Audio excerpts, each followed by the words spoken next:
Roll the corn. We know the truth now. Peace to my beautiful people from this beautiful land who created this beautiful knowledge and beautiful structures. I love you, and I'm in love with you. Lisa, how you doing? Roll the corn. Daryl Horton, what's up, my brother? Follow Daryl Horton. Follow Daryl Horton. What's up with it, fam? How you been, brother? Lady Burton, what up? I'm finna get deep today. Detroit in the building. Tone low. Finna get deep today. Cause now we must understand we gotta move on in the knowledge and go on to the next and go on to what's going on after we get the knowledge of the astrology and buildings. Then comes a Messiah, but where they come from, right? What is that representing? What is the basis of that? See, that's what we got to understand. Once we understand that, we understand everything, right? We understand that all of the ancient culture comes from America. We understand that the first structure builders come from America. All these symbolism come from here. The language come from here. Now we must understand where the Messiah comes from. Why does a Messiah pop out of nowhere in the middle of all this knowledge? But something happened to make that Messiah pop out. The Messiah teaching, right? And I want y'all to learn that. Avery Honeycutt, what up? Hit the like button, hit the share button. We know the truth now.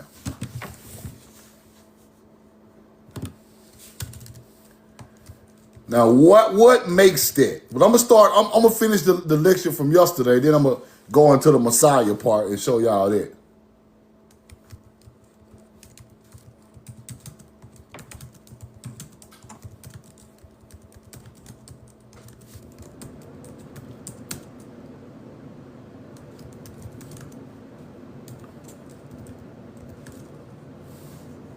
Roll the corn.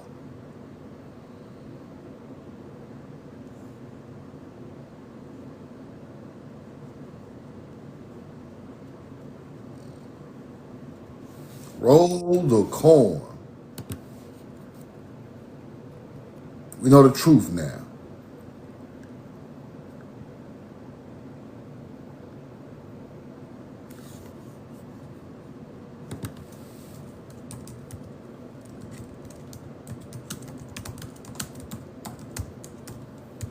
Put the corn in the chat. Put where you're from, put the corn in the chat.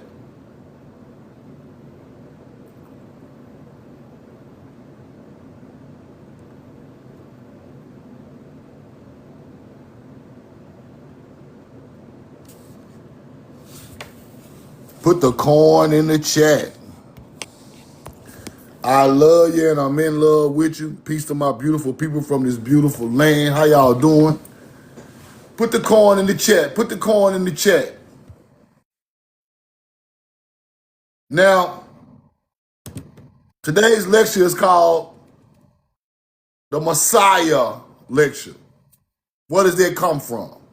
What we got, what all this Messiah, this God, this supreme being, where did this come from? And I'm gonna show y'all some stuff why did that pop up at a certain time in history? Something happened to make that pop up. Now let's go into yesterday. Let me finish yesterday's lecture because I didn't get done with it. It's a couple of receipts I want to show y'all that I missed from yesterday. Put the corn in the chat. Put the corn in the chat. Let's start right here. Let's start right here. Okay. Winnemucca, Nevada. Human skeleton, 11 feet high, are dug up in Nevada. 11 feet tall, giants, gigantic human in Nevada, right? You see that? Winnemucca, Nevada. Now, hunter-gatherers say that we ain't build no pyramids. Indians ain't got pyramids. Ancient melanated Indians ain't got no pyramids. They ain't the mound builders. They ain't the pyramid builder. You a lie. Winnemucca, Nevada. Skeletons pulled out. This is from the 1800s now. Watch this. Winnemucca Lake petroglyphs. Located on where? Where is it, people? What they say right there? Why they call it that? Let's go back. Let's go back, because I don't want nobody to be acting like these some damn Moors or something. These ain't no goddamn Moors. Roll the coin. Let's go back. Winnemucca, Nevada. You dig up, workman digs graves 11 foot, 12 feet long, 12 feet of bones, skeletons, gigantic humans. Roll the coin. Winnemucca Lake petroglyphs located on the Pyramid Lake Indian Reservation, Nevada.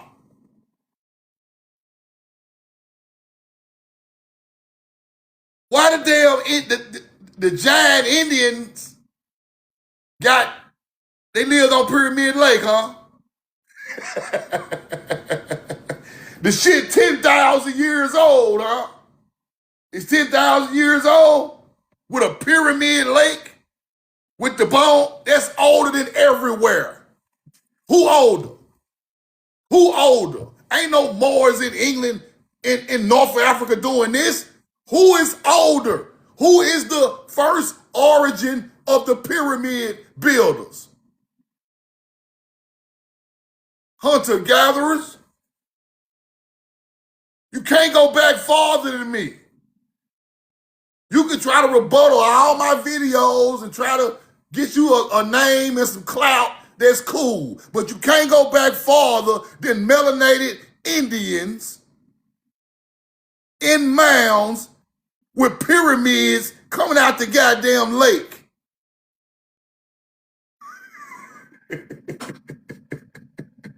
Egypt ain't 10,000. Samaria ain't 10,000. China, Asia, motherfucking 14,000 years ago. Göbekli Tepe ain't nowhere older than the big dogs. We the big dogs. We the ones created this shit. We took it to y'all. That's the end of that. And these ain't no damn Moors. They ain't speaking no Creole. Petroglyphs. Petroglyphs became Proto-Canaanite Hebrew. Roll the coin. The receipts is there. Because I know what I'm looking for. I know exactly what I'm looking for. Now today, when y'all pulled our skeleton bones out, now today, the area is called Pyramid Lake. And y'all got them fake ass Indians out there. Fake ass Native Americans out there on our land. Cause they ain't built no pyramid in no mound buried with no ornaments. America, y'all got a problem, America. America, we got a problem. And I'm gonna fire it up every day and I ain't gonna stop. We got a problem. Y'all gotta do something about this. Y'all gotta straighten this shit out. Or everybody must go. We got a problem. I'm gonna go hard every day. Every day. I ain't gonna let my people forget their ancestors. With the hunter-gatherers standing over our graves, bro. Acting like it's their land. I showed y'all yesterday the mounds, the pyramids In Egypt, the pyramids of the Mayans all built in a royal cubit, 100 by 4 by 52 building style, people. These people look like me. They don't look like nobody else. Dead alone, we should come kick y'all in y'all ass.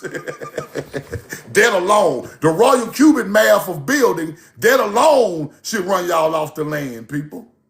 Because ain't no native done it, ain't no white boy done it. Not no BC times. We are talking starting at 8,500 BC.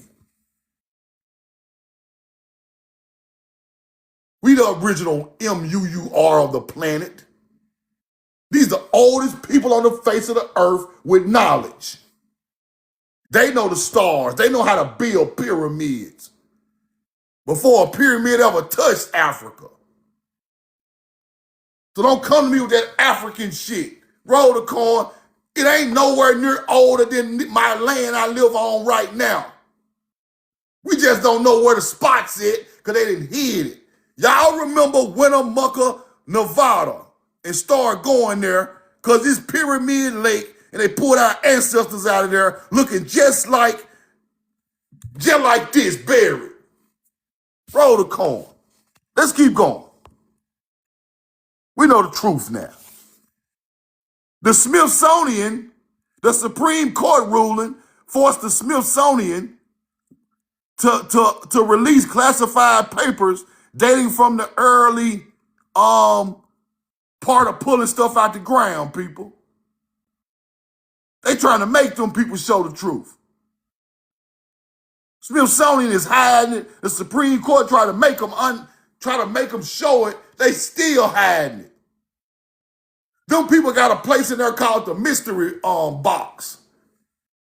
It's a place in the Smithsonian called the mystery box. They got all our stuff in there. I found the receipt. Called the mystery lockup, the mystery safe. Some crazy shit. Roll the corn. Let's keep going. 9-foot skeleton, Indiana, was shipped to the Smithsonian, where it is immediately went into the memory hole. That's the name of it. The memory hole. It's called the memory hole in the Smithsonian. That's where they keep all our stuff at. We know the name now. 656 ivory beads coming from mastodons. A mastodon been extinct 10,000 years. This man was wearing mastodon ivory beads on his neck, shipped to the memory hole of the Smithsonian, never to be seen again. 9 foot. Truth got the picture. This ain't nothing fake. Ain't nothing fake about it. This the whole picture. Look at it. 9 feet tall. The first man to ever walk this planet. The first bloodline to ever walk this damn planet. Intermarried. Nowhere near the Nile. Nowhere near the Fertile Crescent. This the bloodline that made the boats that went to the Nile and the Fertile Crescent. You get it? Because when we pulled up, we was already sharp.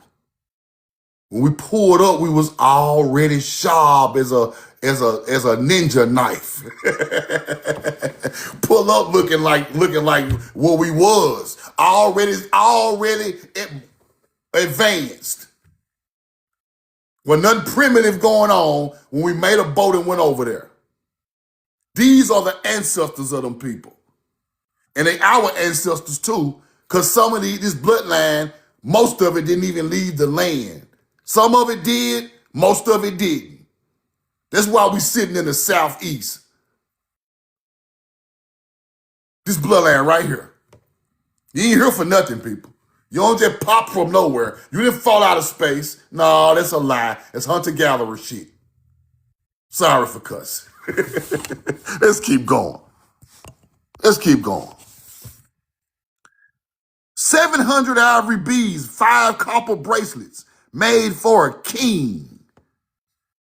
Excavation was done from the top of a mound, from the top of the mounds, people. See that? 500 seashells. That's where the indigo come from, people. That's where the purple and blue indigo come from of the Hebrew and the indigo children. The seashells make indigo, blue, and Hebrew purple. We've been had it 10,000 years ago knowing about this. Obsidian is made for shamans. They bury shamans, nature's people, with obsidian. This is the Corn Curriculum 101, Indigenous Naga. Come on in the classroom. Roll the corn. Look. Hieroglyphs. More heavily debated hieroglyphs found in the area where these skeletons at. Why you got hieroglyphs, copper, obsidian, and ivory beads in America older than everywhere else? Ivory was a luxury in Egypt, people, and Samaria, right? Ivory. We all know the oldest elephants, mammals, come from North America. That's where we learned about ivory from. You didn't learn it from Africa.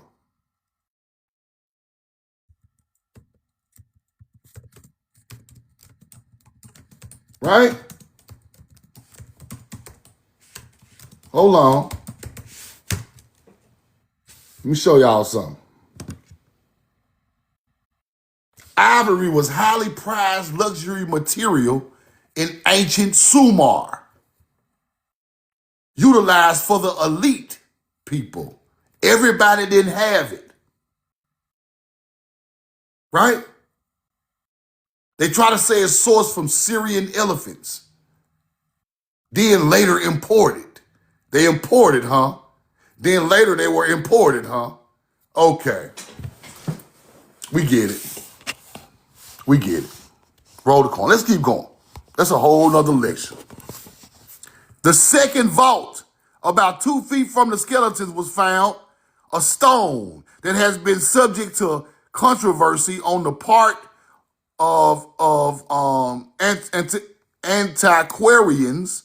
Some claim it was a hoax. This is the stone they found with the mound builder, with Proto-Canaanite languages all over it. That's a fact. This ain't no damn hoax. Y'all are lying to my people. These are melanated people with Hebrew languages written on stone, older than everything across the water. Quit playing with us. Roll the corn. This is not a hoax. 95% of frauds turn out to be true, they say. This is what the Smithsonian say. Smithsonian was the first to declare the tablets fraudulent. They don't even have no expert language speakers, but y'all gonna try to say it's fraudulent. Y'all don't have nobody who could break these languages, but y'all gonna say it's a fraud. The Smithsonian is hiding our history in America. That's a fact. The Carnegie Museum claims possession of 8 to 9 foot tall giant, Philadelphia. Roll the corn. They still got this stuff. Prehistoric race inhabited this area before the Native American. That's what they're trying to tell you. Prehistoric race inhabited this area before the Native American. They call it American Indian, but that ain't really what that is. It's a Native American because the mound builders became the melanated American Indian, but Native Americans are not the people who built the mounds. The torso and portions of the big skeleton were shipped to Carnegie Museum. Hidden. Let's keep going. Smithsonian removes tons of artifacts and skeletons from an Alabama cave. From an Alabama cave. Tons. See that? Man's oldest known in the southeast of America. Damn. Damn, damn, damn. I told you that. I told you that. Tons of artifacts out of Alabama cave. Tons of them. Ain't no telling what they pulled out. They might have pulled a whole sarcophagus out of there made of wood and gold. You're like Egypt. You don't know what come out of there. Let's go through this one more time. Russell Cave, Alabama. Let's go look that up. Because I want y'all to look at these places and make sure they real places, right?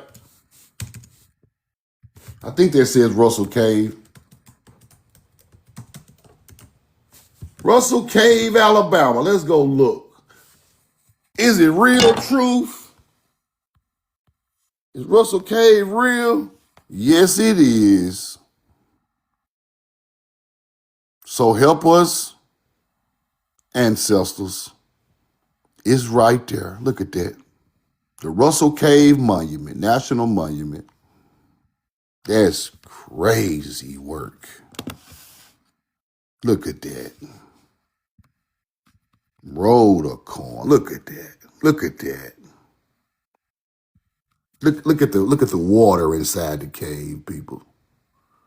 Look at the clear water coming from the earth inside the cave. That's why we was in there. Natural spring water flowing right out the cave. You could drink it. It's coming out the earth cool, 60 degrees at all times, people. I already researched this type of stuff. It's coming out the earth, the coolest, best water. Look at that. Look at that. Fire. Now look at they try to put a hunter-gatherer, stick a hunter-gatherer on the picture of Russell Cave, man. See what I'm saying? You hunter-gatherer. See, this stuff's so old, they was pulling different materials out of these caves, man, building things with them. These are quarries, stuff like that. Roll the corn. These some old pictures I think I found. Hold on, let's look at this a little deeper. Because this is wild. NPShistory.com.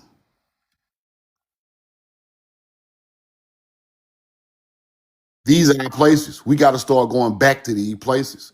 These hunter-gatherers are just sitting around in our places. They got a whole book about the cave. Look at this.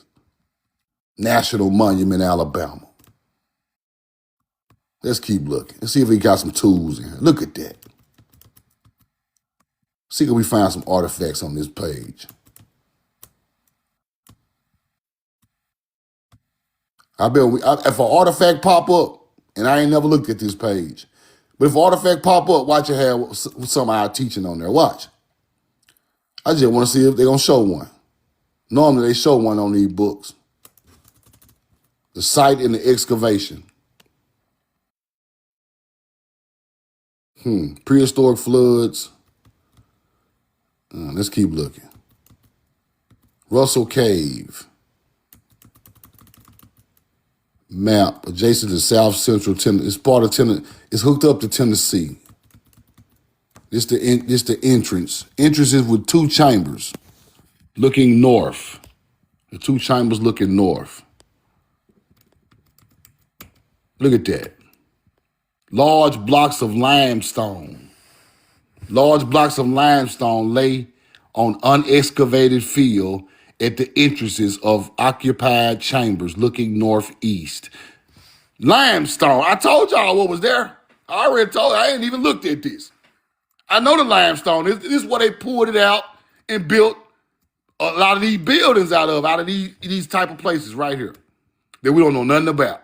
And then we be buried there with all our artifacts because that's where we pulled the limestone to build them Capitol buildings later down in history. That's a fact.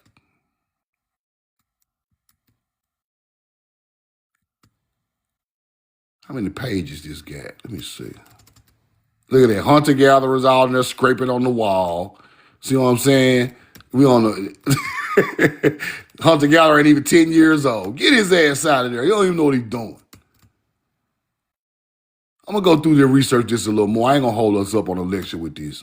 But as you see, limestone of the Mississippian age at the foot, limestone of the Mississippians age at the foot or on the lower slopes of valleys that indent the Cumberland Plateau, south central Tennessee, northeastern. Now, this, you got to look into it. Do is see the limestone. Don't nobody care about that limestone in ancient times but us. Don't nobody care, bro. They don't even know no better. Right? Now, hold on. Let me search one more thing. One more thing. Hold on. Let me see.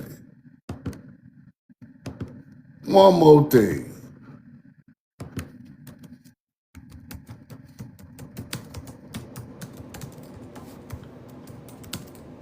This is how you break the code right here.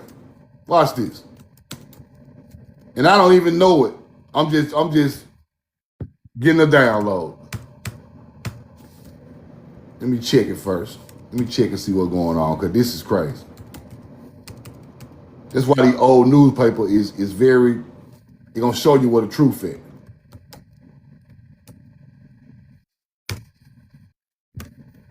It's gonna show you.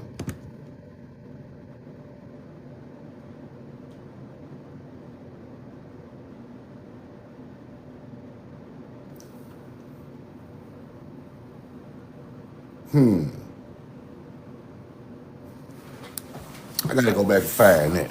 I'm gonna find that part to go with that. It's there. I gotta look a little deeper. Russell's Cave.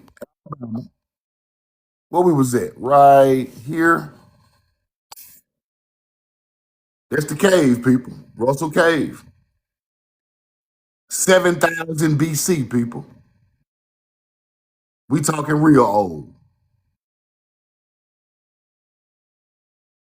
The Smithsonian excavated the cave several years ago, and now it's a wrap. We know nothing else.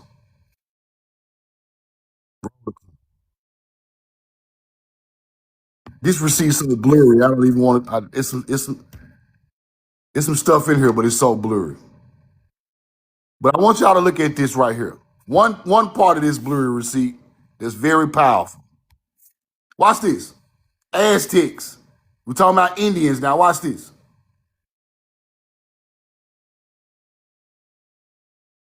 Some of the tribes told Christopher Columbus, some of the tribes told Christopher Columbus that they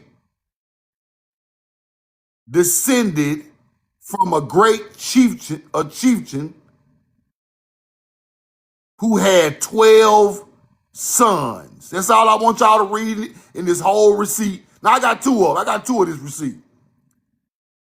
Some of the tribes told Columbus that they descended from a chieftain who had 12 sons. Where y'all heard that before it? Where the hell have y'all heard 12 sons from a chief, from a leader? Not the 12 zodiacs, in the Bible.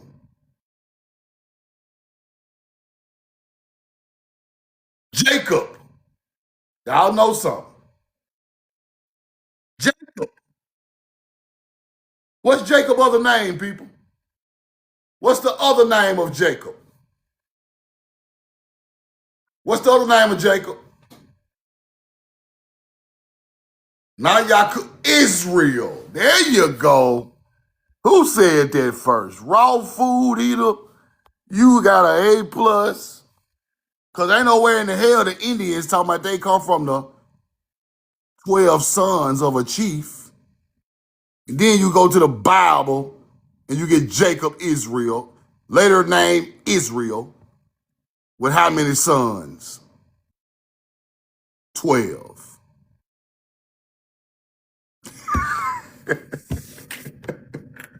Shit is fucking crazy. This shit is crazy.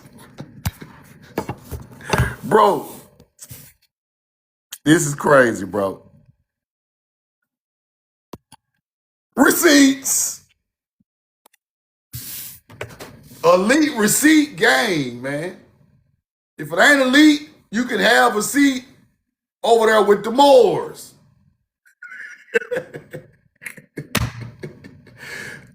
People are literally, this is our story turned into a religion. A hijacked whole story, a hijack of a people's culture turned into a religion, and hunter-gatherers will die about it today. And it ain't even their people. Nowhere near their people. Just a story they heard and liked it and ran with it, bro. And they ran with it. One more time, because I want y'all to see this. I want y'all to see this now. One more time, because y'all know I don't play. I want y'all to screenshot this stuff, man. It says Christopher Columbus, the tribes. Now watch this. Let's start at the top. This receipt elite. This receipt is elite. Let's start at the top. Columbus found the same tradition among the natives in Cuba that he found in North America. I'm finna show you. The same tradition in Cuba that he found in America. I'm finna show it to you. Stick with me. Because all these Cuban and Haitian and Jamaican people be acting like we different. No. Y'all gonna have to stop this shit. Y'all my people now, but I ain't gonna let y'all do that. Y'all was speaking the same dialect we was with the same damn people. Y'all ain't got no exotic ass languages. Same people. Just a different form of paleo. Let's keep looking. Now, Cuba, Christopher Columbus now. Not only the Exodus story of the flood was familiar to the Indians, these natives told the great discovery of the American continent when the flood had abated. The great chief suffered sacrifices. That he built a vineyard, became intoxicated on wine, and was disgraced by one of his own, one of his sons. Some of the tribe told Columbus that they descended from a great chief who had 12 sons.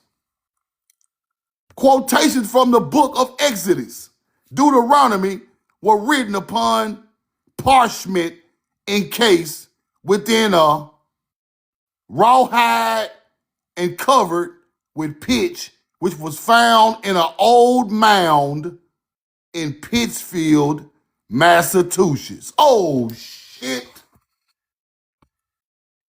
The history was wrote down on parchment paper and found in a mound? Where at, Truth? Man, I'm finna retire, bro.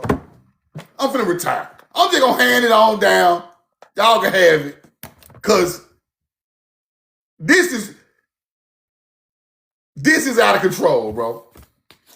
If I keep on reading this stuff every day, bro, I gotta pull up on some people, bro.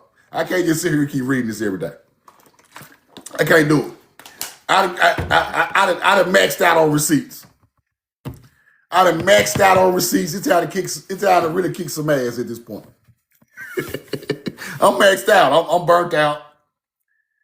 I want to at least, hopefully, I get the land soon and get the farming, put my hands in the dirt, and I could, find me something else to do. Linking back with nature, because this right here is it infuriates me bad, people. This right here is the most hurtful thing that we can hear ever.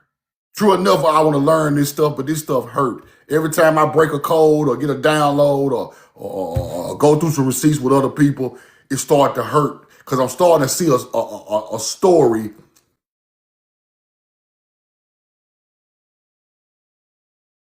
Starting to see a story that just wiped our history off the whole planet, bro. I'm starting to see a story that just literally wiped our story off the planet, bro. Didn't nobody even care about the mounds, people. I remember when I first got on TikTok, I used to say something about a mound and a pyramid. People laughed in my face. But I'm sitting here studying it, and I'm like, bro, the mound got to be the ancestor of the pyramid because all the old stuff is found in a mound. So I keep on, no matter what people tell me I'm crazy, I don't know what I'm talking about. I kept on searching the mounds. Kept searching what's in these mounds? Why are they so? This is what's in them right here. Watch this. Watch this now. Quotations from the book of Exodus and Deuteronomy were written upon a parchment encased within a raw hide and covered with pitch, which was found in an old mound in Pittsfield, Massachusetts in 1815. Stop right there. Y'all know what I'm about to do. Y'all already know. Roll the coin. Pittsfield, Massachusetts, huh? It's something there, truth. We got to go look at the spot. Let's go find the spot. Rock mounds in Pittsfield, Massachusetts. Some believe are Native American burials and ceremonial sites. Others suggest they are remnants of colonial farming. Let's keep looking.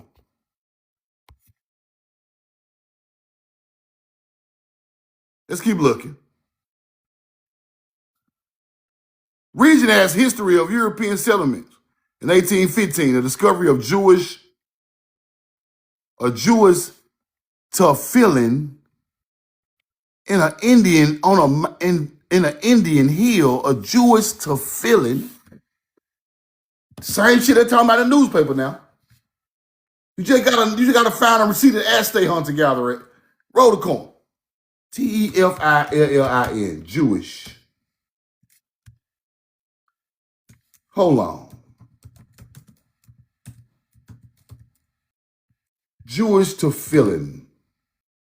A tefillin.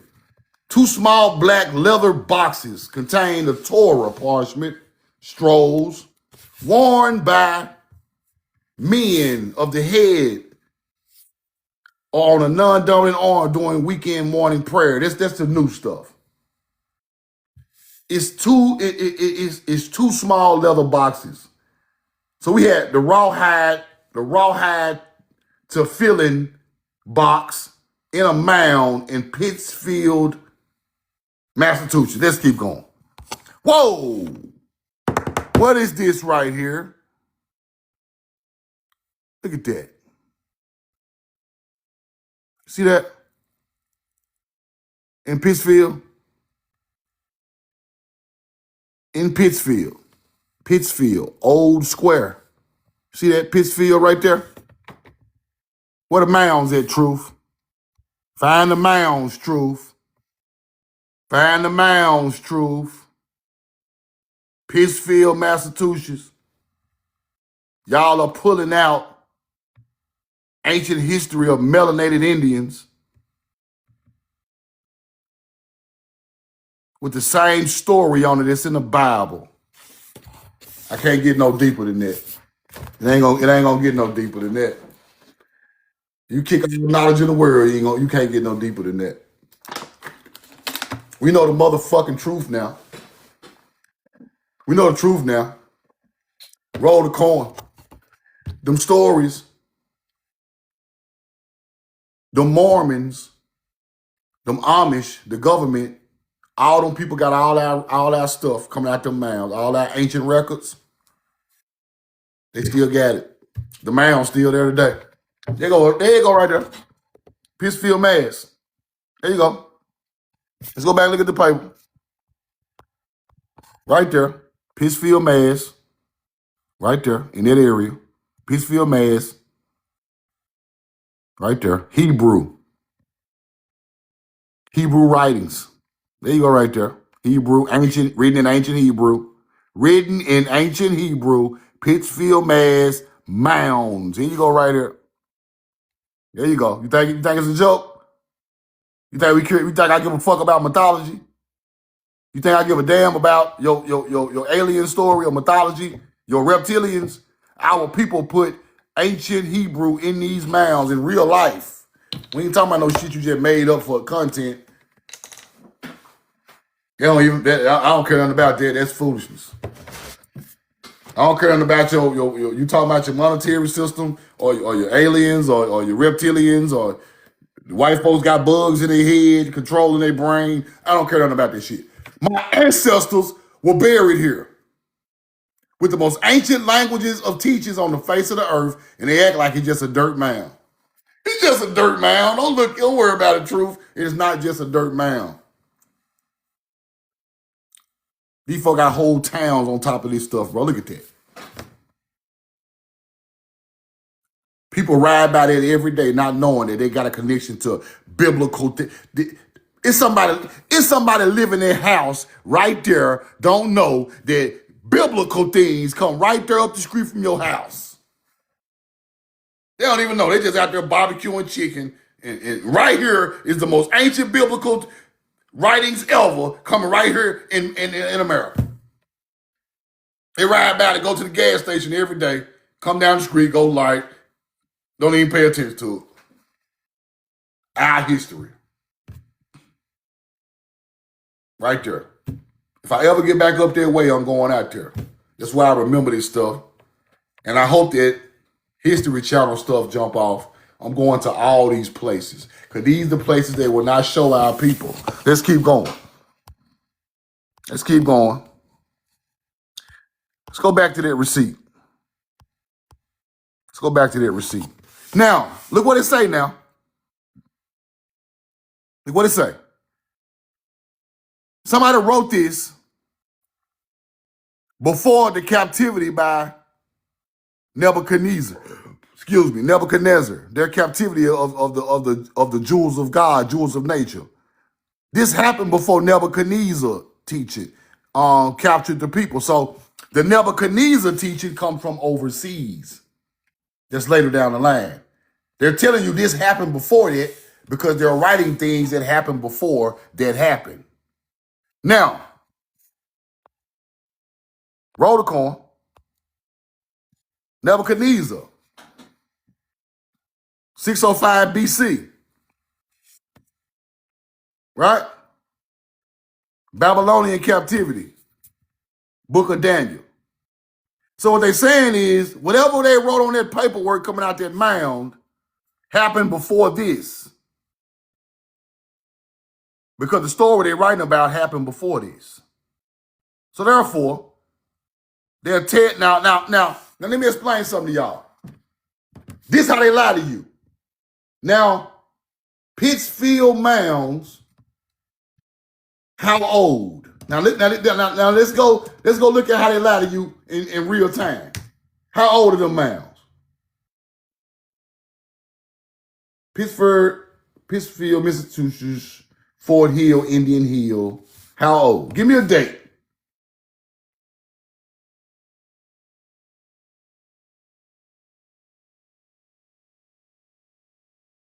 Now, whoa.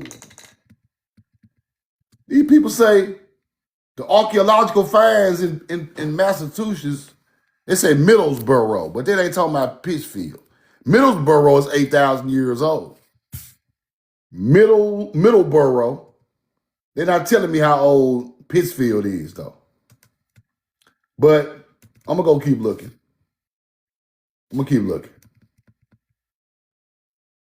Indian Hill, Pittsfield.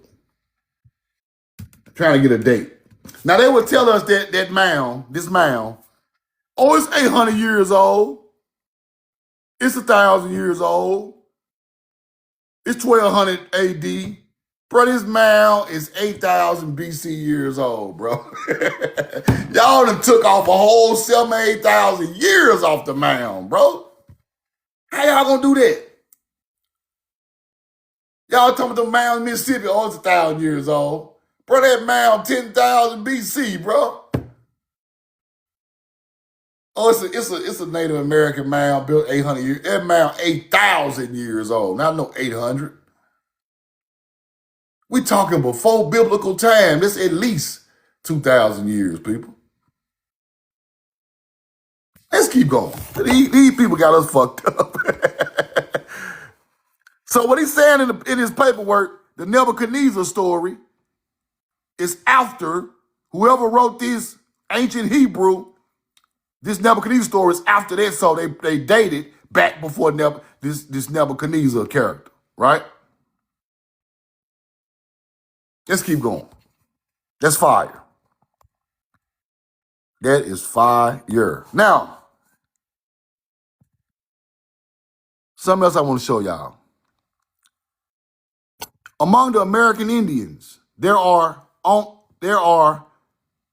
great many of the old Hebrew traditions, magnificent monuments left by their ancestors.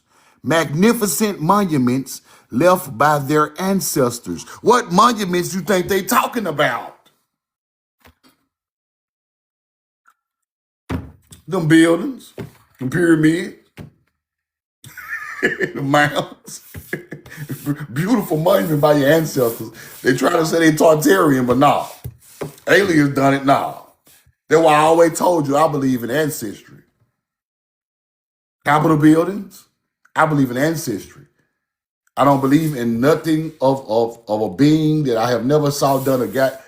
I know my people lived for a fact.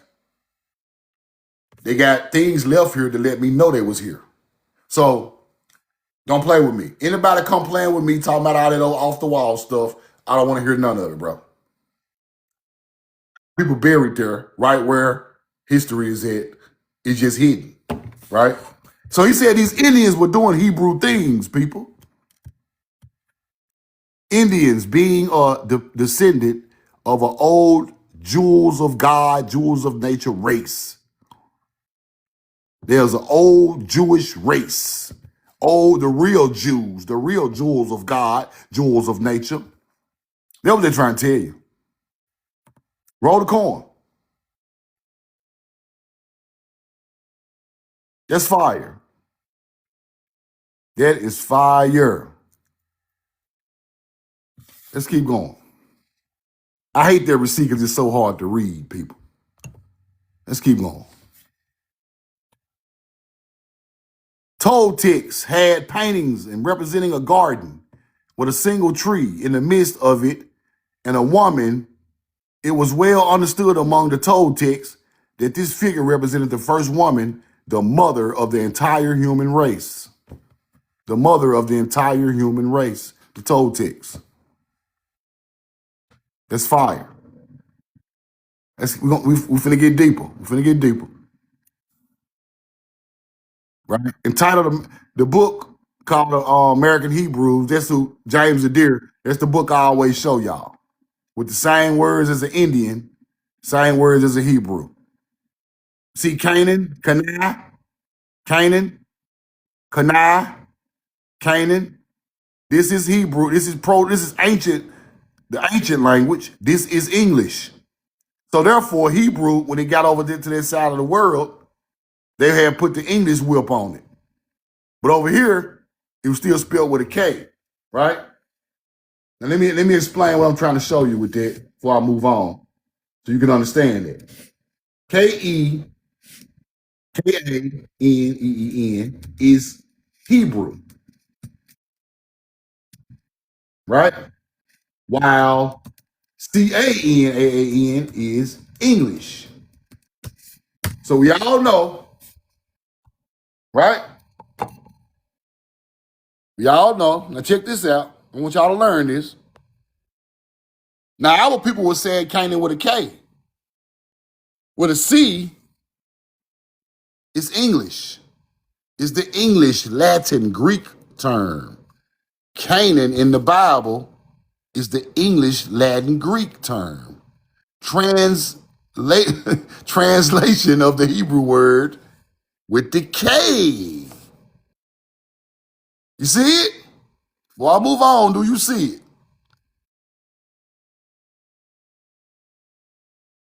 Latin, Canaan, Greek, then you get the K from the Hebrew.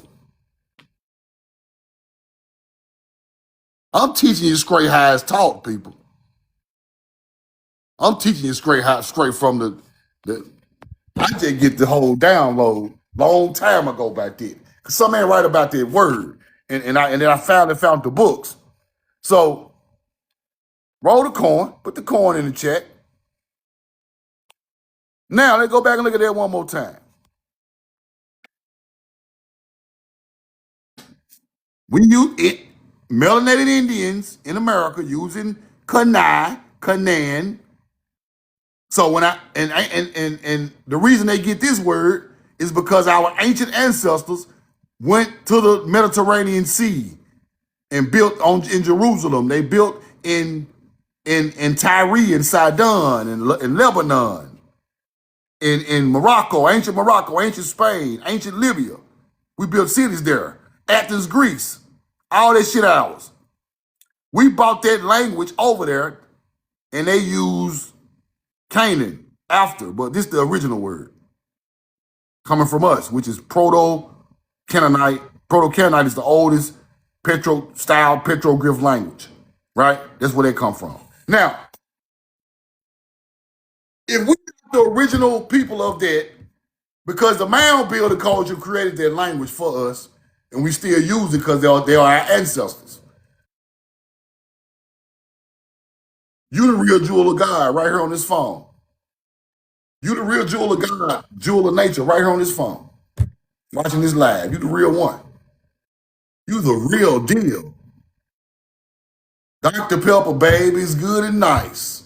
You good and nice. You the real Dr. Pepper. Roll the coin. I'm the real Dr. Pepper. Y'all the real, everybody in the chat. Your grandma down there in the southeast. You the real deal. See, I ain't finna get out here and play with y'all, bro. All that trying to hide the knowledge and I'm gonna give them this and hold this back and no, bro. Y'all are the jewels of nature that turned into the jewels of God. The real Jews. That's where the word Jew come from. The jewels of God and nature. Really, it was nature first, then it was God second. The Gullah means the jewels of God, people. So Gullah, Geechee, them people are the jewels of nature and God. It's just that simple. You got to know the words. Put a SE in front of Gullah and go look what it means. Go see what it means. It's gonna blow your mind. Instead of screaming Gullah, put the SE on there. Don't just say Gullah, nigga. Say I'm so Gullah. That's what you is. All you Gullah Geechee people, you are so Gullah. That's where the Gullah Geechee come from.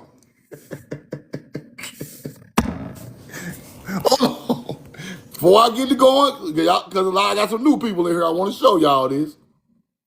Before I get to going, I want to show you who the real people is.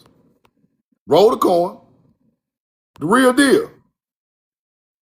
Man, what's going on with it? There we go. Hold on. Sagullah. Hebrew term, special treasure, highly valued, carefully guarded possession, often compared to the king's jewels. Biblical, right? Biblical, you are the jewels of God. They will be special. God tells Israel they will be Sagullah, special treasure above all people if they keep his covenant. See, that's where we went wrong. This is where we went wrong. This is where they fucked us up at right there. That's where we went wrong. We tried to be, they turned us into God's treasure. But really we are nature's treasure. Yeah.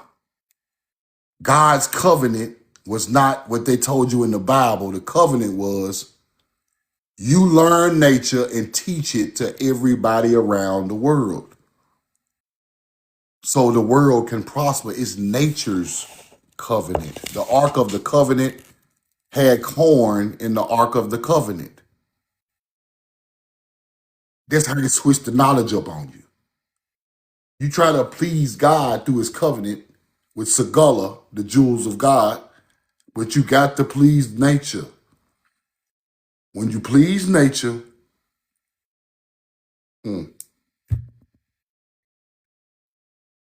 that's the real covenant. Because nature is the only thing that's true and it fed your people. Now, they switch God and nature, people. And I'm finna show you that with the Messiah part. I'm finna show you that. Roll the corn. I'm finna show you. We know the truth now. I ain't forgot about the title. Y'all stick with me. I had to show y'all that to show y'all this. Right?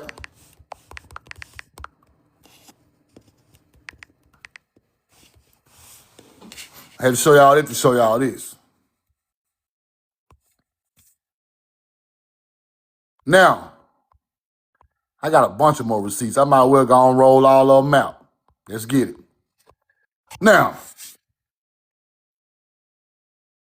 how many people knew that there was, walking distance of Lexington, Kentucky, a city buried with catacombs have been unearthed there revealing mummies in a wood, a state of preservation as any that ever came out of the catacombs of Egypt?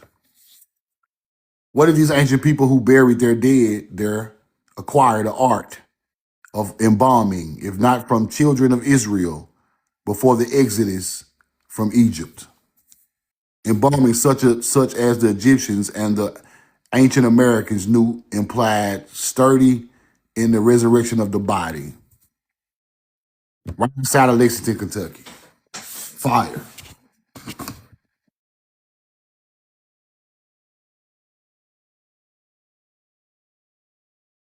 Let's keep going. Give me a 2 in the chat. Put some corn in the chat. Put the corn in the chat. Put the corn in the chat. Put the corn in the chat. Corn, corn, corn. Corn, corn, corn. Roll the corn. All right. Western Hemisphere. North and South America.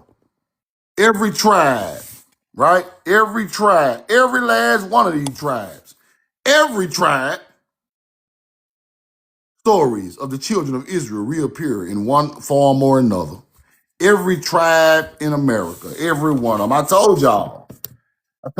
See, these idiots try to split your language, split your people. They so damn stupid. We speaking Creole. We Haiti different from Mississippi, and Mississippi different from Brazil. And you a damn lie. You're not gonna split my people up in my face, bro. You can do that in front of somebody who is an idiot. I'm not gonna sit there and let you do it. Nah. We've been split too fucking long. I'm not gonna let y'all sit on this internet and lie to my people and make up all this rhetoric, bro. And I don't know about to say nothing to y'all. Y'all gotta prove this shit y'all saying. From now on, y'all got to prove what y'all are saying, bro. You can't get on here and say anything no more and get you a like, or you can't do that no more. I'm putting too much pressure on y'all niggas. Y'all finna tell the truth, all y'all. You ain't finna separate Tamari no more.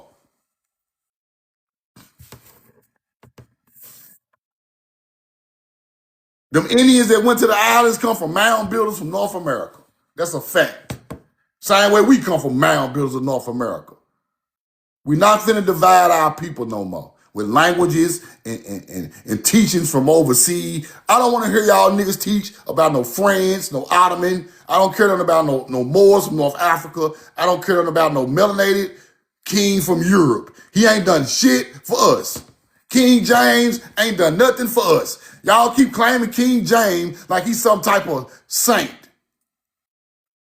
The rainbow color King James. I'm a descendant of King James. I don't give a damn. I'm not. That is a hunter-gatherer. He 50% barbarian, and he probably got a drop of our blood. Berber means barbarian. Tartars are barbarians. Just because we mixed with a barbarian don't make them better than us. We just upgraded them. So Moors are mixed with our blood and Berbers and Amazigh, barbarians' blood. They not us. Y'all quit trying to claim that. And hey, you little bright-skinned cat, you little Moorish bright-skinned dude, little hunter-gatherer, you got some of that Berber blood in your veins. Talking about the Mississippi buildings made by Moors, you a lie. And don't make me pull the receipts out. You got the right one, baby. Because I got whole video clips of them buildings in the Mississippi Delta with the Moorish keyhole. Y'all like to call the Moorish architecture. Ain't Moorish architecture. That was in mound form first. The keyhole on the front of the building y'all like to call Moors. The mound builders done that first, brother, because we got mounds shaped like keyholes. Then as you grow into the knowledge, you start to build with brick. And you put that same keyhole on the front of it. See, you don't know that, though. You think it's Moorish. It went over there way before it left here, big dog. It went over there way before it left the land. What do you think our people were doing before all these hunter-gatherers came? Building structures. The circle and the dot. Indigenous Naga. You right on time. You align with the ancestors because you speaking what I need to. You speak. I gotta skip the lecture now just to show you something. No, we'll get back to it. Stick with me, Naga. I ain't gonna mess the lecture up. Circle with the dot. You exactly right. Let's keep going. Let's keep going.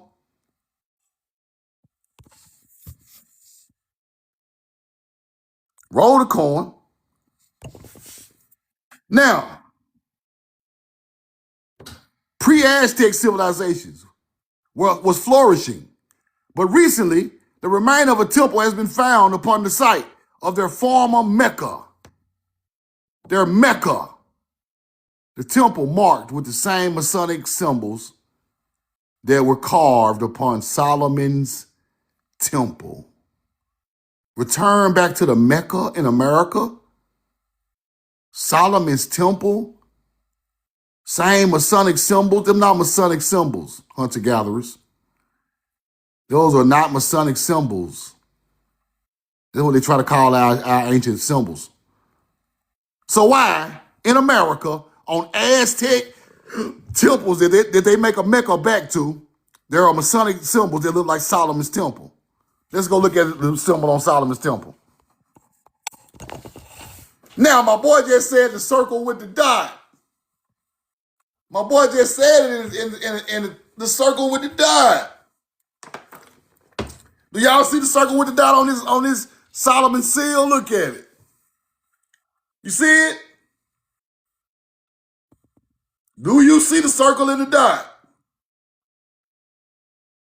Do you see Tanit? Tanit as it grew through history. Tennessee, Tanit, Ta'anit, the princess of nature. Now, they go to circle in the dot of Hebrew. There you go right there. What I tell y'all that circle and that dot represent? What did I tell y'all the circle and the dot represent? If your daughter's name is Tanisha or Tamara or any of that, your daughter has got to roll the coin. A yin, the sun, right? Now, if this is a yin, the sun, what are we doing? Truth? What are we doing? What are yin doing? So what is these right here? Zodiacs, people. Going around the first cross of the Mississippian and the X of the Middle Hebrew. Roll the coin. You get it now? This is the sacred science of astrology. These are the master builders. Because Solomon is a master builder. Solomon hooked up with the Phoenician king and they built these buildings. Am I right? Let's go look. Because I want y'all to know who involved in this beautiful teaching right here. Solomon and the Phoenician king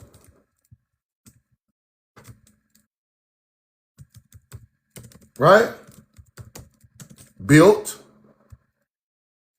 Building temple. King Solomon partnered with King Hiram of Tyre, a Phoenician city, our goddamn city. Over there, Hiram supplied the cedar wood and the cypress wood because he's from Tyre. He has a Tyre bloodline. They are using Tyre wood to build the first temple in Jerusalem. Just like I taught y'all. Let me show you the receipt. Yeah, our people built that. That cedar wood built them boats. That big Kofu boat was built out that same cedar wood that built the first temple. That Kofu boat that's in the pyramid in Egypt is built from the same wood that the first temple of Jerusalem is made from. So he called the Phoenician, the Sidonian King Hiram to come help him. Solomon provided the labor and agricultural products. They say wheat and oil, but it could be corn. The project lasted 7 years. Interesting. King Hiram. Where are these names coming from? Where are these names coming from? Right? Where the hell are these names coming from? Hiram is an incorporated community located in Wilkerson County, Mississippi. Wilkerson County, Mississippi. Right? Wilkerson County. Wilkerson County, Mississippi. Right? Roll the coin. Or mounds. Watch this. Or mounds in Wilkerson County, Mississippi. Let's go look. Hell yeah. These the ancestors of them people called Hiram. King Hiram, his name come from the land. Hiram, right? His name come from the land. He's a Sidonian. The real name of the Phoenicians are Sidonians. Hiram, Mississippi. Sidon, Mississippi. See, they're way over their head. Winterville Mounds sit right there. Winterville, one of the biggest mounds in America, sits right there outside of Sidon, 2 or 3 miles away. And there you have it. Whoop, whoop, Winterville Mound Museum. Mound builders, the ancient ones, the bloodline of King Hiram and the Sidonians, which is the Phoenician, come right off the Mississippi Delta. Where the hell is Winterville Mounds? MS Delta. There you go, right there. There you go. You got it now? You got it? Okay, you got it now. You see what's going on. Roll the coin. Them same palm trees the Phoenicians had in the Mississippi Delta. Them same pomegranates the Phoenicians had found in the Mississippi Delta. They gonna lie to you and say they didn't. The same corn they took over there, Mississippi Delta. Figs, Mississippi Delta. Oranges, yeah, it grew down there too. Roll the corn. Delit. There you go, Royal League. Delit. Delit is Delta. Delit is Hebrew. Now, Delta is Greek. Nile ain't even the original name of that river over there, people. Our river wasn't called no Great Nile over here. The Mississippi River, the Great Nile. No, Nile is Greek. We got a Hebrew name for our rivers. And I already deciphered it. Y'all go back and look at the old videos. Listen, bro. They changed the name of all this stuff. The Nile Delta. No. Delta or the Nile ain't our language. That shit is Greek. But it comes from it comes from a Hebrew term. Not y'all. Y'all be watching, Mike. Y'all be learning, man. I be thinking y'all don't remember this shit. Nachal is the real name. Just like you get the name Natchez Indian. The Nachal River, Natchez Indians, the Snake people. I done broke about 185 codes in 2 months. Nachals come from Natchez. The real Nile River name is Nachal over there. Not over here, over there.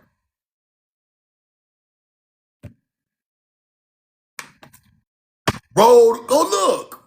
All you gotta do is go look. I ain't gonna lie to you. Solomon's Temple. Solomon's Temple. Look at these mounds. Look at that mound right there. Look at the mound. Solomon's little temple area. Mounds. Mound. Buildings on mounds. Mounds everywhere. Mounds everywhere. These are mound builders evolving into construction of whole buildings. Now, New Jerusalem are the fake Jews built over our city. You get it? This is the first Jerusalem. Then the Edomite, the fake Jew, build the second temple in New Jerusalem.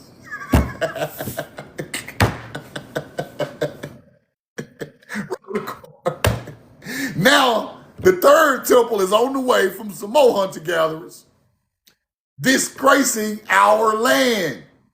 They're going to send a red cow over to Jerusalem from America, cut his neck right on top of the first temple of our people in Jerusalem. Cut it throat, disgrace our temple, build theirs on top. Do you get it now? You get it? You feel me? You dig me? You smell me? Roll the coin. You get it? These people are literally growing red heifers, bro. They are growing red heifers in Texas. They find the most beautiful red heifer they can grow in Texas, ship his ass to Jerusalem. You think this shit? I got a whole live about that. When they get ready to build the third temple, disgrace our people the second time, They gonna cut the throat of the red heifer right on the damn steps of the first temple. Then Trump and all his Jewish people, Trump and all his constituents,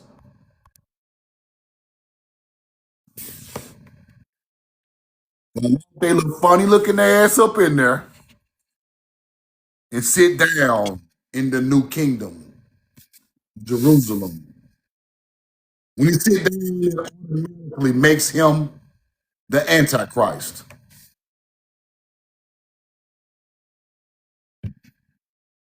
And it's a reason I'm teaching you like that. It's a reason I'm teaching you like this because Antichrist don't mean what you think it means. You think he going against God. Nah, he going against you. He not going against ain't no God for him to go against. He going against your ancestors' teaching and your people. Because I'm finna show y'all who Christ is. Way before a book was ever written. And show y'all where it come from. Let me show you where it come from. Now we get into the Messiah. Roll the corn. I get into the Messiah, truth. Oh, let me show y'all about Solomon's seal one more time. The rest of the Solomon seal teaching. 12 signs of the zodiac going around the seal. The sun is the circle and the dot going around the sun, going through the zodiacs, which is Solomon's seal. Earth, water, fire, elements of nature. This is nature. When you see fire, water, earth, and all of that, that's nature, people. Soul on. Soul on represents solar deity and his son's circuit. Soul on. That ain't religious. It's our old language. Let's keep going. We ain't gotta do that. Y'all already know that, right? The zodiac's path, 12 points around the zodiac. 12, you see it? This is where all they come from. The Solomon, the master builder, astrology, right? Now, let's get to the back end. I gave y'all the Mecca Masonic symbol. Y'all got that. You got that.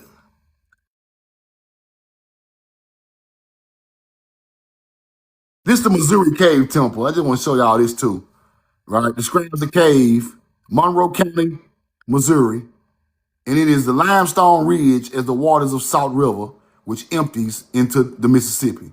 Casey Mason, you were talking about this one time too. This ridge is known as locally as the Narrows, right?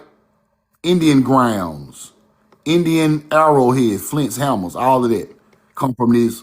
I wanted to show y'all this too. Missouri Cave.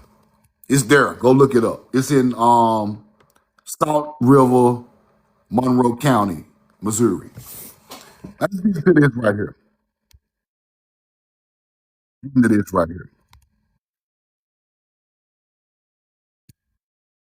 Now this one is talking about the bronze hatchet having an eye and a heavy knob in the hammer portion. The hatchet had an eye, people. An eye. An all-seeing eye on the knob, on the handle with a heavy knob, hammer portion, right? This is how people, bronze, that was dug up. That's another one. Let's get here. Now it's time to get deep. Now it's time to get deep. Now, in Mexico, the pyramid of the moon and the sun, right? Now watch this. Now, it was a certain time when the alignment of the moon, the sun, and they say it's a planet, right? Planets aligning, right? Dead from the San Juan River to the pyramid of sun. Let me show y'all something. So September the 7th, right? The moon is aligning. It says aligning with Jupiter and Saturn in September, back in 7 BC, 700 BC. That's what they're trying to say. Let me blow this up. Let me blow this up. Now, the sun sits at 15 by 40 north, where the moon rose, and since the pyramid of the sun is representing the moon, is it possible that it is set at an angle to designate the relative position of the setting of the sun in relation to the position where the moon rose, right? So the sun and the moon pyramid in Mexico are aligned a certain type of way, right? Now, something happens during this time, right? Somewhere around this time, 700 BC, something happens, right? What happens, Truth? Let's keep looking. The moon does not produce light on its own, reflects the light of the sun. Therefore, the moon will honor the sun as its light source. The moon will honor the sun as its light source. Okay, we got that. Now, let's keep looking. Now, something happens because they build a whole temple for a new star. A new star. They knew about the moon, the sun, right? The moon, the sun, and the Saturn and Jupiter aligning, but something happens that had never happened before. This is what happened.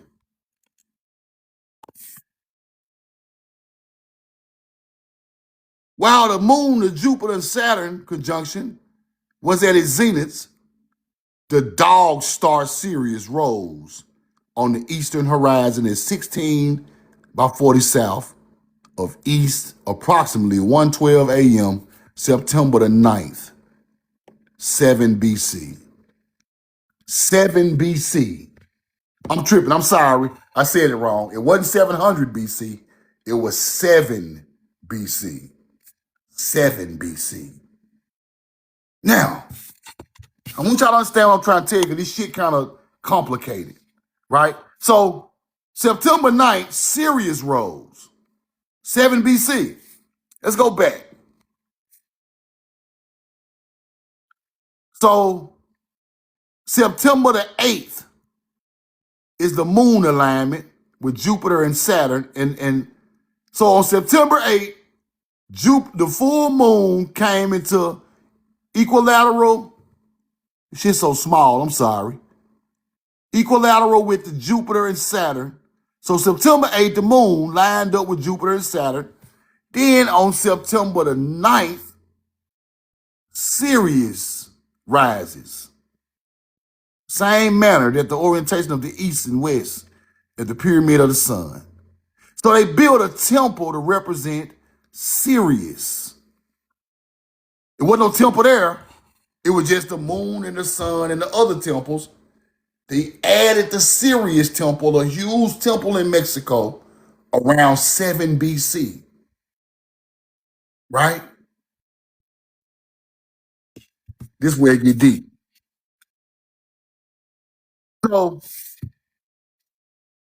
So September 8th, the moon and the sun and Jupiter align and Saturn. The next day, Sirius rises out of nowhere. Sirius just pops up out of nowhere. Right? Now, could that represent Quetzalcoatl? Could that be a representation of Quetzalcoatl? It could. Some type of savior, right? Some type of new birth of a savior.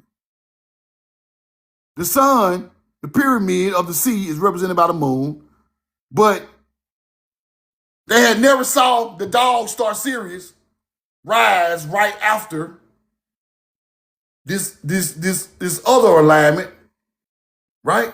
So now Sirius is born. The dog star, the Easter star, is born in 7 BC. Why is that important?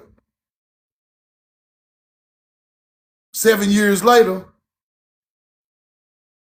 the Christian story comes about, right? Because 7 BC is 7 years before AD. Now, this is crazy. But y'all can understand what I'm trying to tell y'all. Could the new coming of Sirius be the Messiah? Is that where that story come from? Think about it now. Think about it. The new star. Now let's go look this up because I done some research on this, right? I done some research on this. Roll the coin. Let's go research this. Could our people be talking about that when Sirius rose into the alignment of our ancient alignments, and then you turn it over to a Messiah teaching, right? Now, the star in the east, the theory posits that the star of Bethlehem is actually Sirius. You see that? The brightest star in the night sky. Jesus was born under the stars of Bethlehem, right? Bet is Hebrew. We all know that. Alignment of Orion's belt, December 24th, 25th. Sirius aligned with the three stars of Orion's belt, which were historically known as the three kings or the wise men. Pointing to the sunrise, the three stars of Orion's belt and Sirius aligned to a point toward the location of the sunrise on the winter solstice, roughly December 25th, symbolizing the birth of the sun or son of God. Symbolic meaning. Magi, wise men, or not men, but three stars of Orion following Sirius. The east, the star in the east, to find the birth of the sun, the newborn king, Messiah, on December 25th. This alignment has consistently occurred around the winter solstice for the past 4,000 years. Now, let me see.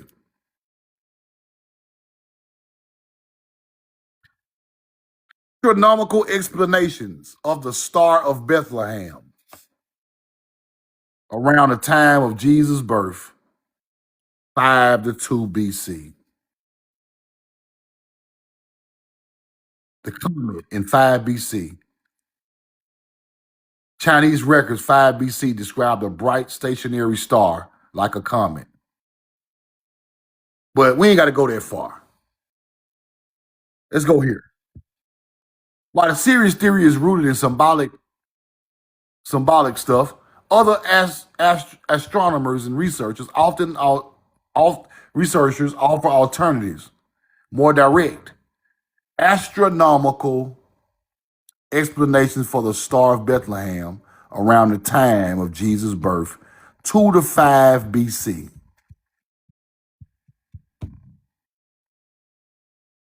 That's crazy. It's crazy. Now, roll the coin. Let's use what what they gave us. Let's use what they gave us. We know they got it from us. We just could never figure out where do they get these fictional characters from. Because that's the part that makes the information hard, right?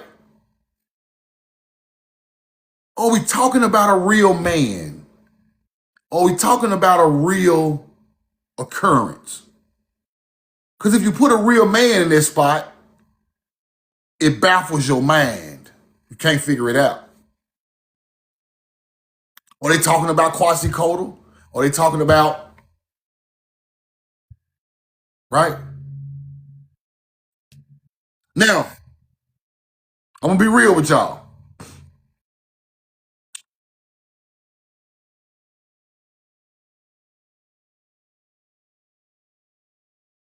On the Mississippi River, they had no idol like that.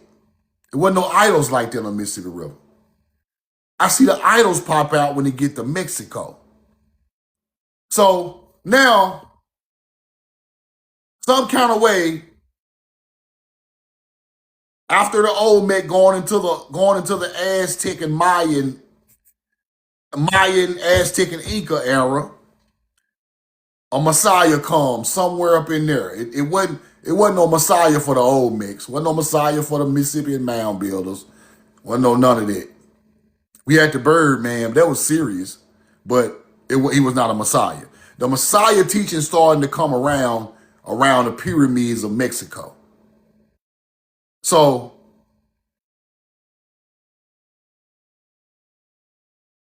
could them people have got that story? We use mythology, we use like a deity to represent Sirius, and then they took that deity that represented Sirius and turned them into Jesus. Later on, a little later, a couple of hundred years later, because they say these people done it in 7 BC. Then we see in 2 BC, right before Christ is born, they say the story comes out about the Star of Bethlehem, the Eastern Star. So I'm gonna do some more research on this and put it all together. But I got the meat of it. I got what I need to break to decipher it. I got exactly what I need. It makes perfect sense.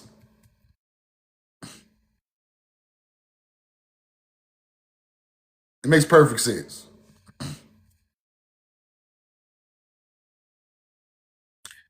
The theory heavily relies on the idea that Christian tradition adopted older pagan myths, where the winter solstice marked the rebirth of the sun after it died, reached its lowest point for 3 days. We know that.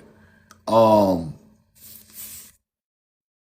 y'all already know about it. I already showed this receipt right here. But the 3 wise men and Orion and all that. The southern crux is the cross in the sky. Y'all already know this part, right? Southern crux is the cross rising. That's where you get the cross from, of the Christian. 3 wise men is Orion, Sirius, the star in the east, right? Then you get the Son of God, the Son of God. But the real knowledge comes when that Sirius star comes into play in the astrology. The real beginning of this Messiah teaching comes when Sirius comes into the alignment with these other stars at some point in history. Then it pops out. And I'm thinking 7 BC. I'm thinking 7 BC. Y'all see where I'm going with that? But it makes perfect sense.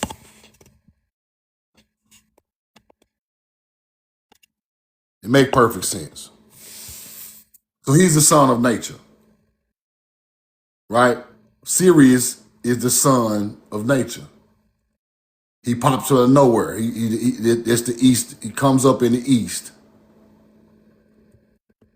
That's deep. That's deep. So that teaching went into other side of the world and it became biblical. That teaching spread around the world and it became biblical.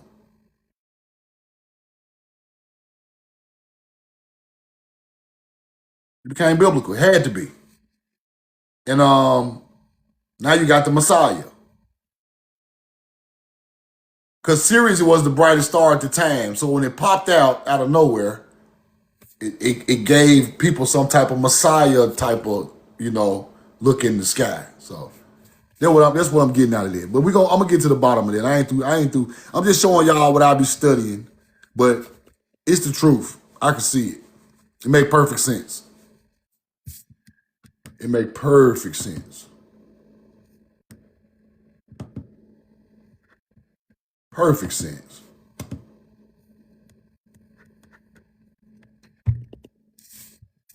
Roll the coin. So did the Messiah actually exist? I don't think so. Not in human. No. I don't think so.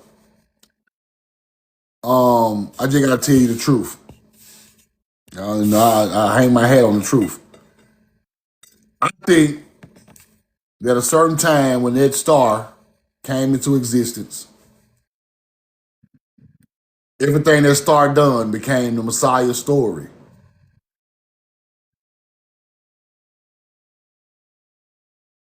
That star and the sun done together became the story of God and Jesus. That's what I think.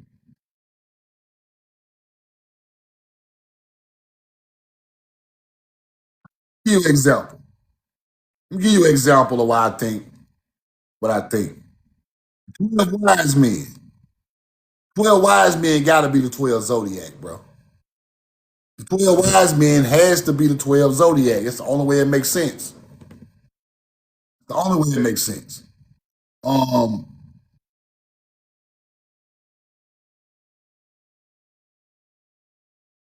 Jesus' story, it has a lot to do with code. It's a lot of codes in the Bible, people. It's a lot of codes, right? A lot of code. Let me show you some codes.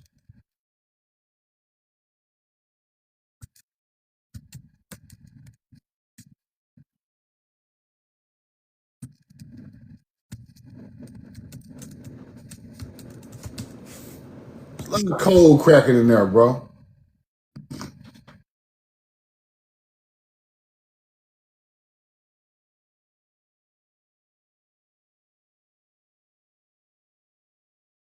Now, Jesus interacted with one of his apostles named Thomas, who was called Didymus.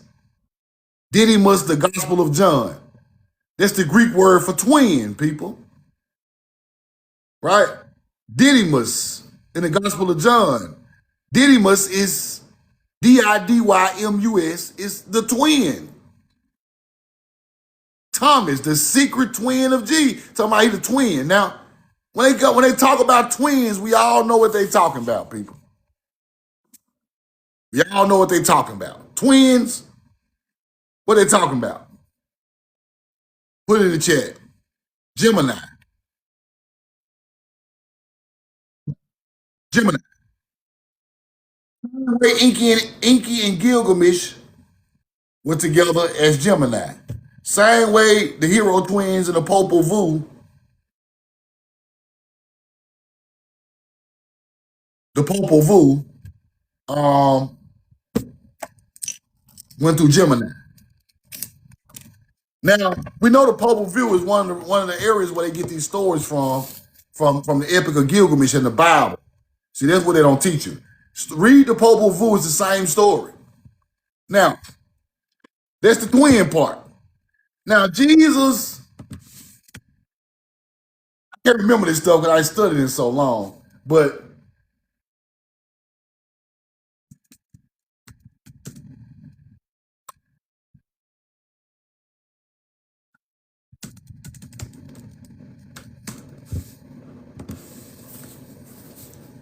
there's the Gemini part. Jesus interacts with the fishermen, specifically Simon, Peter, Andrew, James, and John, calling them the fishers of men. Fish. What zodiac is that? Pisces. You get it? It's Pisces. They got the water hole. Jesus goes to the water hole. Aquarius. It's a certain way you gotta see. I ain't went through it in a couple of years, but you see where I'm going with this right now. If you go in there and study it like this, you gonna be able to see it. You're gonna be able to see that he's talking about the story of Jesus is the sun going around the zodiac. People are represented by zodiac signs. Now that goes back. Now that goes back to this. Now you go back to Solomon's seal. That's the sun going around the zodiac. Our ancestors were telling a story using some type of animal or something, a being or animal, a person for different, putting a story together that go along with this sun spinning around the zodiac.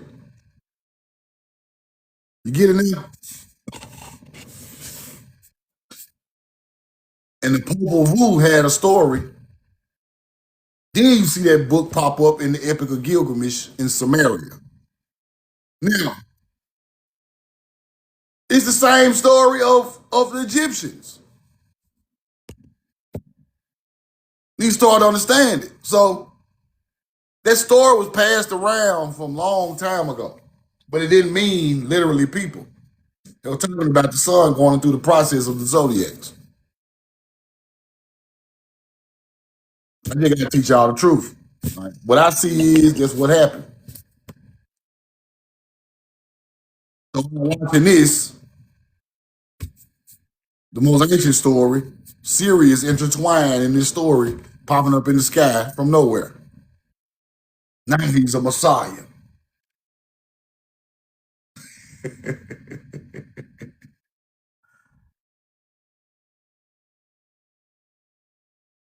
Number seven, you got it. I feel it just like I feel like you feel it, bro. It's the truth. It's the closest to the truth I ever heard. I'm gonna keep it real. Closest to the truth I ever heard.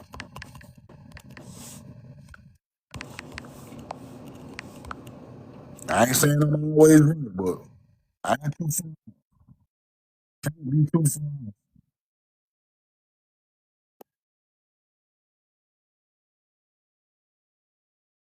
Love you, with you. That's my cash out. If you want to get any hoodies or any the donation on the land grab, that's my cash out. I love y'all. I'm in love with you. Hope y'all learned something today. I'm not through. I'm not done. I'm not done with this teaching. Um, most of the time I just be scraping the surface. I just be scraping the surface of this stuff, and I ain't gotta go back and find the books and all this stuff to go with it. But as long as you get the foundation of the truth, you could break it then. So I'm gonna do some more research on that alignment when this series pop out around the time of the birth of Christ. And from what I see, I already see it really happen, but you gotta find some more receipts to go with it. You gotta find some more receipts to go with it. Um,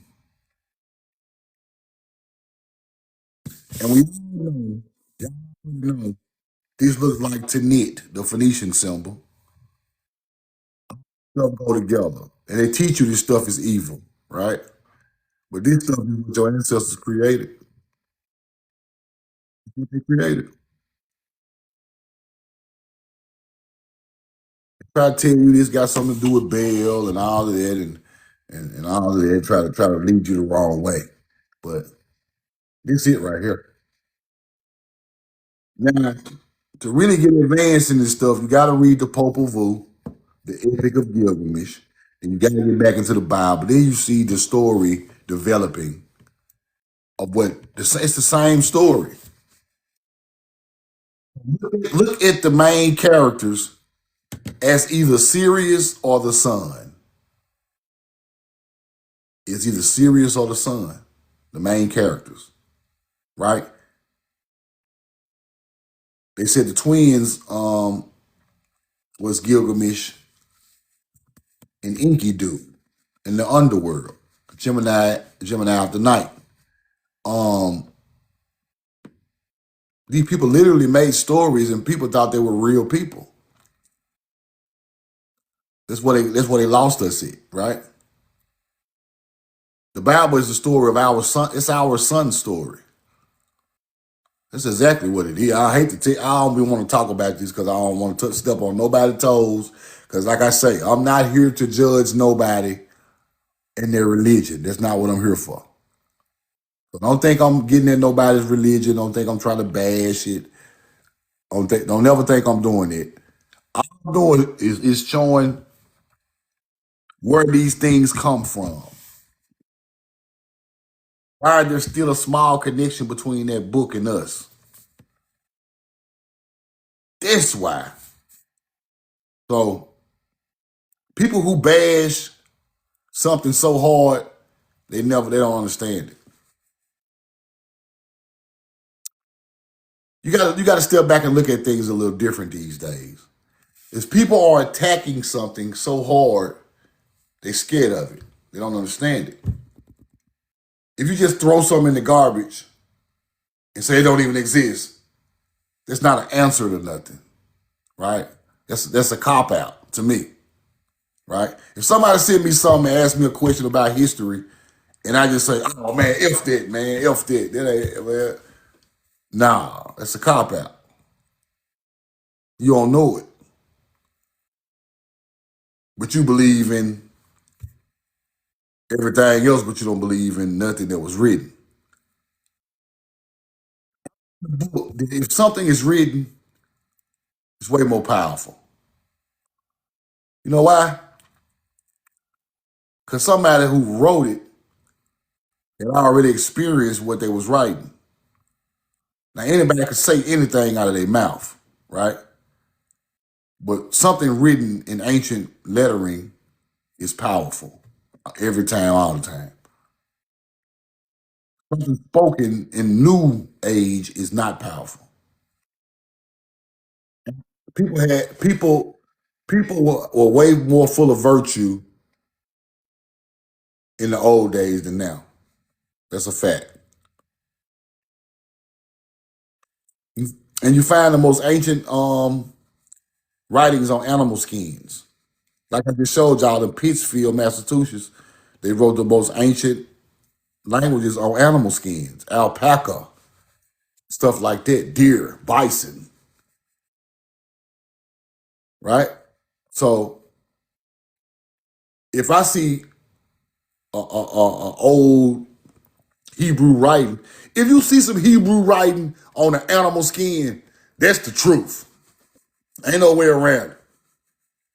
I just showed y'all in Massachusetts they found the Hebrew on the animal skin in the mound, Pittsfield, Massachusetts.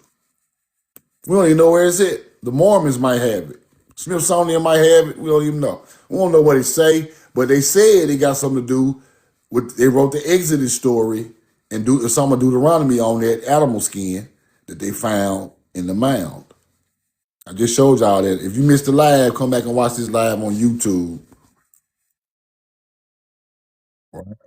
But Solomon seal, this is the master builder seal. You got to know the zodiac to be enlightened, people. You got to know astrology to be enlightened. So that's why Solomon used this seal. You got to know everything. You got to know what's going on with this. You can't be speculating thinking this something is not. If you don't know that, you're not a master builder. The royal cubit in the building style comes from this. This is what the Freemasons be doing, right? The Freemasons use this seal. Why did the Freemasons use this seal? Because they are trying to act like they are the knowledge. They're trying to act like, see, they studying ancient melanated people's knowledge, hiding it from melanated people. They don't know nothing about it, acting like it's theirs. You get it?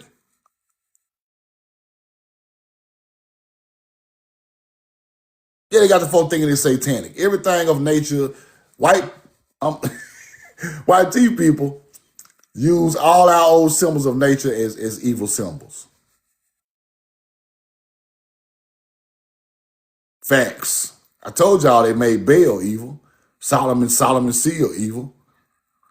The mound builder culture evil. Nature culture evil. They call you a cult, right? Why do they call you a cult? Why did they call Dr. York a coat? Right? Because he was too heavy and he was heavy on his culture. Coat comes from culture.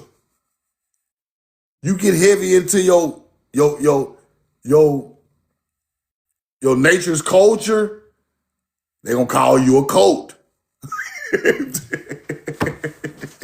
You can't do nothing. See, the problem is when you tap in, you must be 100% virtuous. When you tap in with your people, you got to be 100% virtuous. You can't be doing this and that and sneaking out there. You got to be the truth that you spoke, that you are. If you are not, you will fail. That's written. So I told y'all, if it's written, it's written. You can't come in there half-stepping, bro. You can't come in there kicking no knowledge, drinking fifths of liquor, and got 18 women in the bed, and you're selling a pack over here, and you're doing all this extracurriculars. You can't do all that. It's gonna happen to you, bro, because you playing with them people who already think you a coat, and you playing with yourself, and you slipping because your ancestors told you this ain't even what you got. You ain't got to do all that. So it's karma, right? I hate to say it like that, and I ain't dissing Dr. York. I'm just saying, if you gonna do this, you got to do this all the way right. Ain't no, and I ain't saying that man deserve all that time in jail. That's not what I'm saying. I'm not saying no man deserve no time in jail. What I'm saying is, when you put yourself on the podium as a leader of your people in a culture, you have to be closest to God and nature as you possibly can. You cannot be.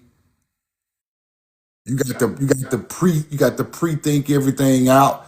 You got to already know what you're doing. You got to already know the laws of them people laws, our laws. You got to know everybody's laws.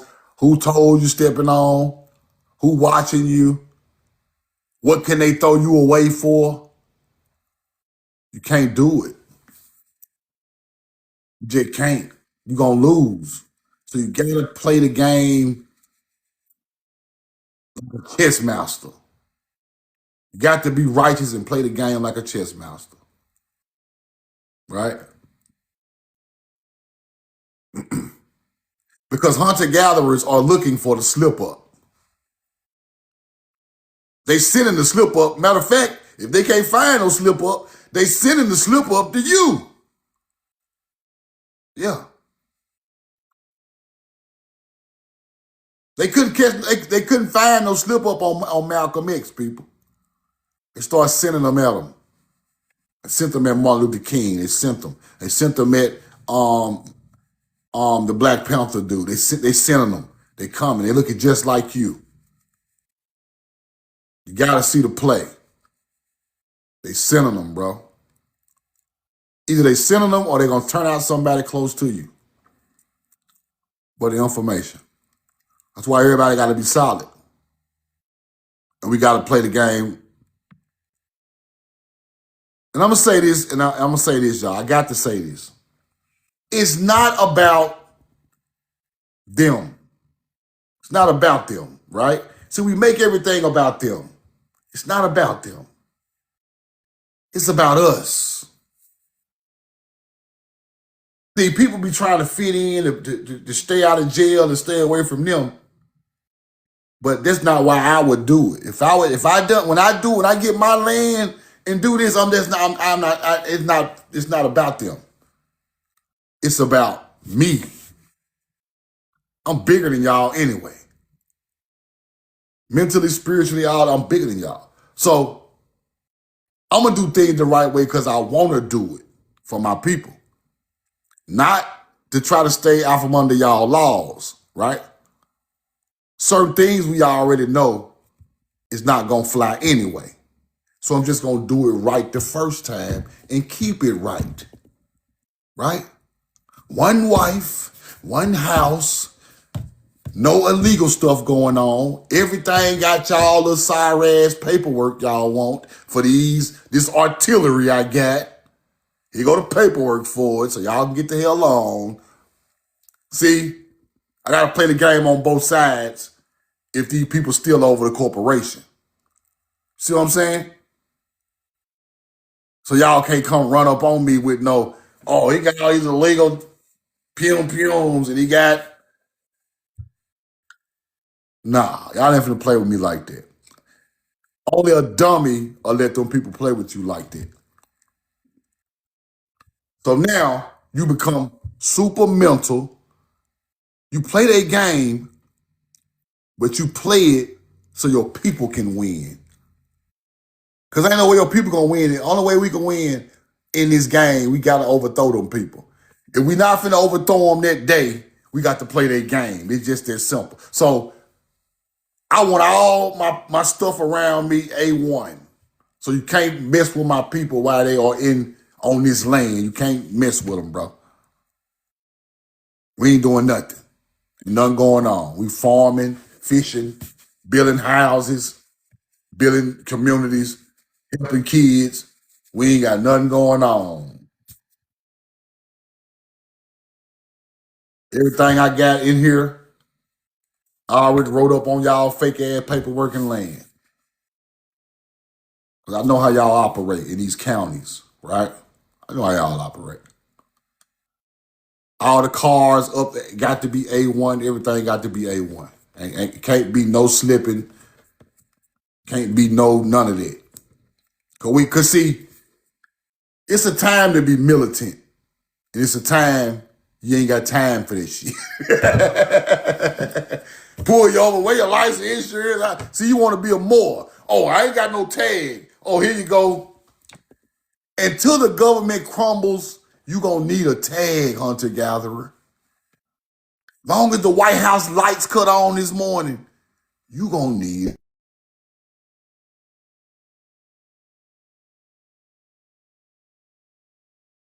It's just that simple.